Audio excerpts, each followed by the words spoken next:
Pemirsa, Anda menyaksikan Nusantara Economic Updates dalam segmen Industri 360.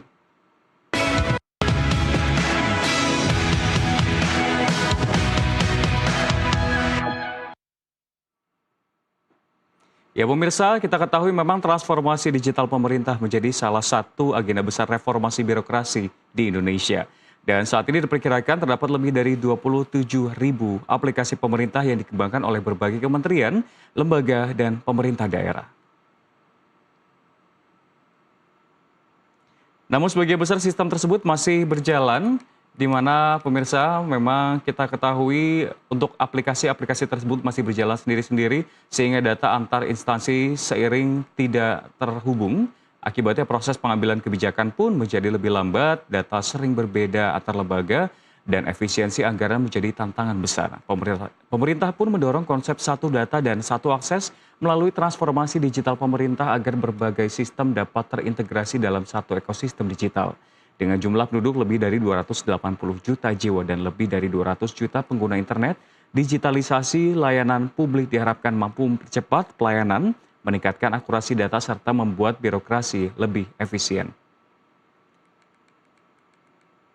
Pusat untuk mendorong instalasi portal di seluruh kabupaten kota. Tidak hanya itu, Bapeda Provinsi Maluku dalam hal ini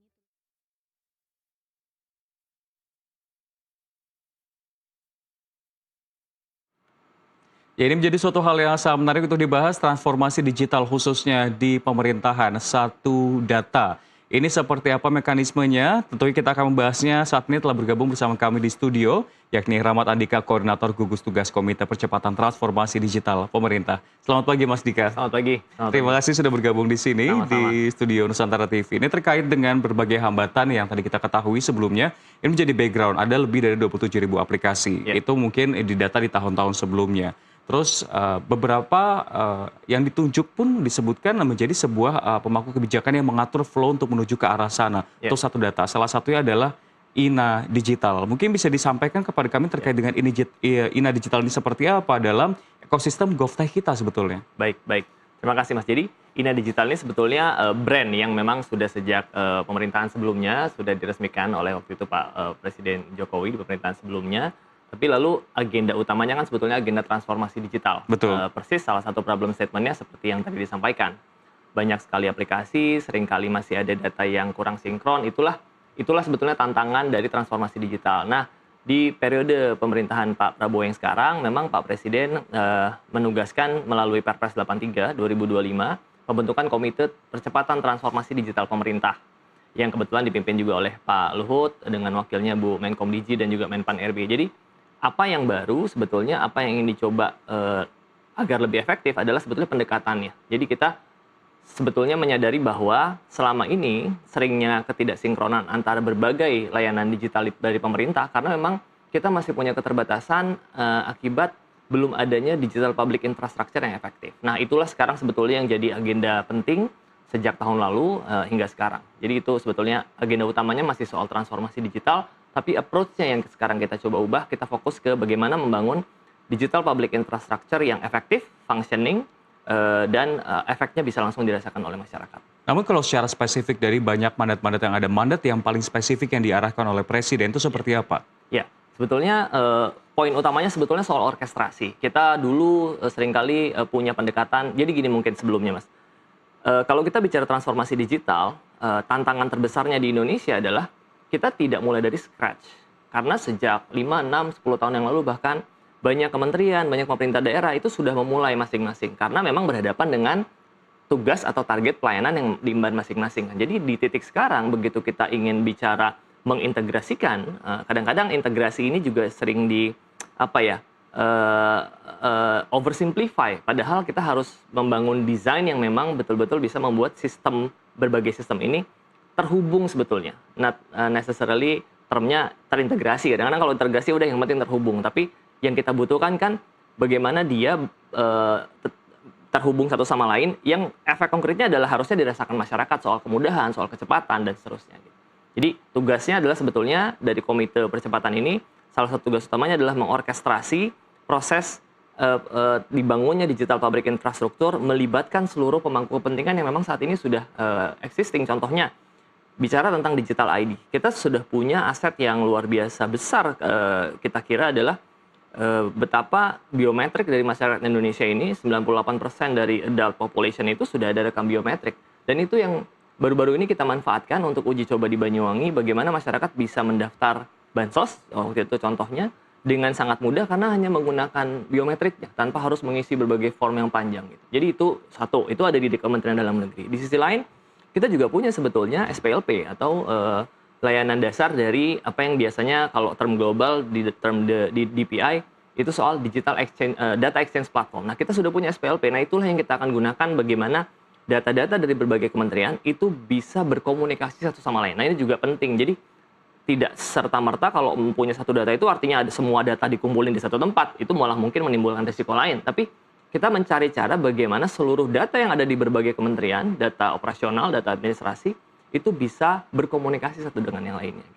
Nah itu, ketika mengkomunikasikan berbagai aplikasi, 27.000 aplikasi, tidak berkomunikasi satu sama lain sebelumnya, itu menjadi tantangan. Namun ketika mengintegrasikan dan merorkestrasi ini, apa tantangan utamanya? Apakah memang dari segi sistemnya, atau justru memang masih ada ego sektoral dalam prosesnya itu sebetulnya?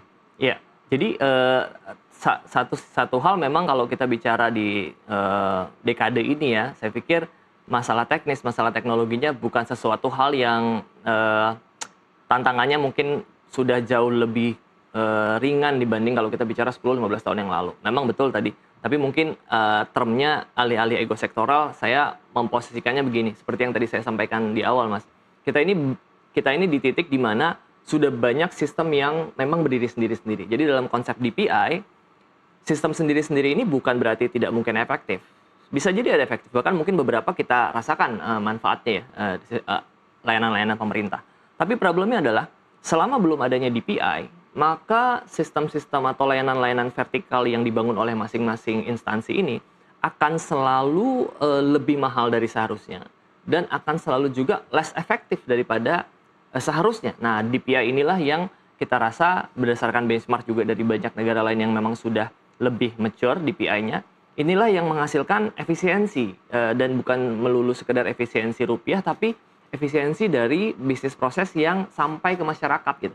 Betapa mudahnya mengurus akte kelahiran sampai berbagai surat-surat yang dibutuhkan, betapa mudahnya mengurus akses kesehatan dan seterusnya. Harusnya itu nanti menjadi alat ukur ultimate-nya transformasi digital itu. Bukan sistemnya dibangun, harusnya transformasi digital diukurnya adalah sudah seberapa mudah masyarakat mengakses layanan-layanan yang memang seharusnya di-deliver oleh pemerintah. Yang artinya sekarang apakah sudah dapat dirasakan atau seperti apa? Karena kita ingin tahu, ini bukan isu baru, mungkin sudah sekitar setahun, 2 tahun terakhir, yang artinya sudah sejauh mana progres dari Komite Percepatan Transformasi Digital Pemerintah ini? Mungkin bisa dijelaskan. Ya. Nah, ini yang menarik. Jadi kebetulan saya sendiri juga terlibat sekitar 4-5 tahun yang lalu nih dalam berbagai inisiatif di transformasi digital di pemerintah. Memang ada hal baru yang sekarang ingin kita coba, bahwa namanya membangun sebuah layanan digital, seperti juga kalau kita belajar dari industri, memang tidak ada yang satu big bang lalu langsung sistemnya sempurna. Jadi modelnya selalu iteratif, atau dalam bahasa kita sehari-hari mungkin di pemerintahan, bagaimana kita membuat pengembangan ini bertahap, berjenjang, dan berkelanjutan. Nah, yang berbeda adalah kita ingin mencoba membangun DPI dengan satu use case spesifik. Nah, ini yang sudah kita coba dari mulai tahun lalu. Use case-nya apa? Use case-nya Perlinsos, perlindungan sosial, bansos. Uji cobanya di Banyuwangi. Jadi ini betul memang masih tahap uji coba, tapi kita ingin mencoba begini. Karena DPI seharusnya bukan cuma mengelektronify business process existing.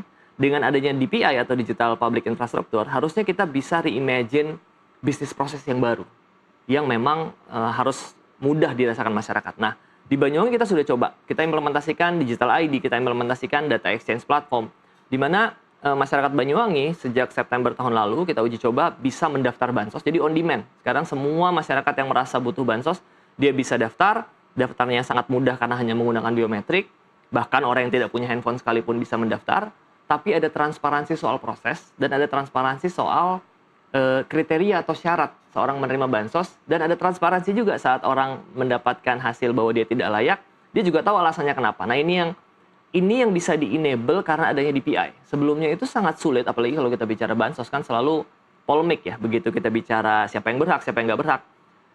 Selalu ada ruang-ruang subjektivitas bagaimanapun. Bukan karena kita mendesain seperti itu, tapi memang karena kita masih memiliki keterbatasan ketiadaan DPI ini, Mas. Nah, itu yang sedang kita coba di Banyuwangi. Ini menarik sekali ya, bagaimana perlindungan sosial ini bisa masuk ke tahap digital yang notabene kita ketahui ini kan isinya biasanya orang tua yang membutuhkan hal tersebut. Justru orang tua yang terbilang kudet digital tuh bisa terbantu oleh ini. Ya, Seperti apa itu teknisnya tadi memang? ya. Jadi uji coba kita memang kita desain termasuk sampai cara mengukur apakah yang kita uji cobakan ini sukses atau tidak. Jadi di Banyuwangi kemarin, populasi Banyuwangi itu 680.000 keluarga, populasi Banyuwangi. Lalu waktu uji coba kemarin, dalam kurun waktu hanya 3 minggu, di Banyuwangi itu bisa mendaftar 360.000 keluarga dengan metode yang baru ini, termasuk tadi bapak-bapak orang tua yang mungkin sudah lansia atau bahkan rekan-rekan kita yang disabilitas. Kenapa bisa dilakukan seperti itu? Karena memang DPI, sekali lagi, DPI mengenable orang itu bisa mendaftar hanya dengan menggunakan wajahnya atau biometriknya. Walaupun dia tidak punya handphone, yang dilakukan di Banyuwangi adalah kita jadi, karena ada DPI ini, kita jadi bisa menjemput masyarakat ke rumah dan mendaftar itu betul-betul kita bisa pastikan bahwa orang yang ada mendaftar karena ada autentikasi biometriknya. Nah, ini yang mungkin sebelum-sebelumnya susah kita manfaatkan karena belum ada DPI. Seringkali kita ada nama orang yang mendaftar, tapi kita tidak punya jejak digital apakah nama ini beneran ada orangnya. Nah, dengan yang kita coba di Banyuwangi, seluruh pendaftar yang 360.000 itu karena ada autentikasi biometriknya, bisa kita pastikan bahwa memang orangnya ada dan dia yang mendaftar. Gitu.